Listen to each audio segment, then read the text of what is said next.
ఒక అమ్మాయి నన్ను కాంటాక్ట్ చేసింది. మేడం మీ దగ్గర గైడెన్స్ తీసుకుంటాను. మీలా మేము కూడా బిజినెస్ స్టార్ట్ చేద్దాం అనుకుంటున్నాను. చిన్నగా శారీస్ బిజినెస్ స్టార్ట్ చేద్దాం అనుకుంటున్నాను. సరే ఓకే మేడం కంటిన్యూ చేయండి. ఊరి పేరు ఇది చెప్పండి. అంటే తన నేను కూడా చెప్పడం ఇష్టం లేదు. మళ్ళీ తను ఫీల్ అవుతది. అంటే ఇలాగ స్టార్ట్ చేసిన తర్వాత మేడం ఎలా స్టార్ట్ చేయాలి ఏంటి అని అడిగితే, ఇలా ప్రాసెసింగ్ ఇలా ఉంటది అంటే నేను స్టెప్ బై స్టెప్ ఇలా చెప్తాను.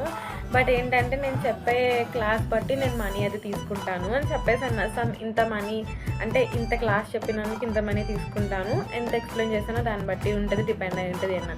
అప్పుడు వెంటనే తను ఏమందంటే, మేడం ఇప్పుడు డబ్బులు తీసుకున్న తర్వాత మీరు నా కాల్ అది లేదంటే నా కాంటాక్ట్స్ అన్నీ బ్లాక్ చేసేస్తే, లేదంటే నాది రిపీట్ కొట్టేసి ఇంకా ఇది ఫ్రాడ్ కాల్ అని చెప్పేసి ఏదో ఒకటి చేసి నా మనీ తీసేసుకుంటే ఏంటండి జస్ట్ నేను 300కి 400కి క్లాస్ చెప్తున్నానండి.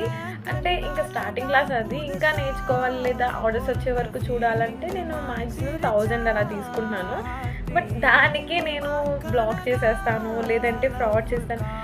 ఫస్ట్ ఏంటంటే నేను చెప్పే క్లాస్కి మొత్తం ఎలా చెప్పాలి అంటే స్టార్టింగ్ నుంచి ఎలాగా అసలు మీరు బేసిక్ కూడా తెలుసుకోకుండా స్టార్ట్ చేసిన కాడి నుంచి కూడా నేను మొత్తం మీరు గైడెన్స్ ఇచ్చిన తర్వాత నేను ప్రాపర్ వే ఎలాగ స్టార్ట్ చేసుకోవాలి, దాని తర్వాత ఆర్డర్స్ ఎలా వస్తాయి మొత్తం నేనే గైడెన్స్ ఇస్తున్నప్పుడు జస్ట్ 300కి మీరు అలా అన్నారంటే, ఇప్పుడు బయట మార్కెటింగ్‌లో చూసుకుంటే చాలామంది క్లాసులు చెప్తున్నారు. చాలామంది కూడా చెప్పాలంటే నాకు తెలిసినంత వరకు ఒక 2000 పైనే క్లాస్ 1 వీక్ క్లాస్ తీసుకుంటారు. అదైనా జూమ్ మీటింగ్‌లో పెట్టేసి అంటే లింక్ అది పంపిస్తారు. జూమ్ మీటింగ్‌లో కలవండి.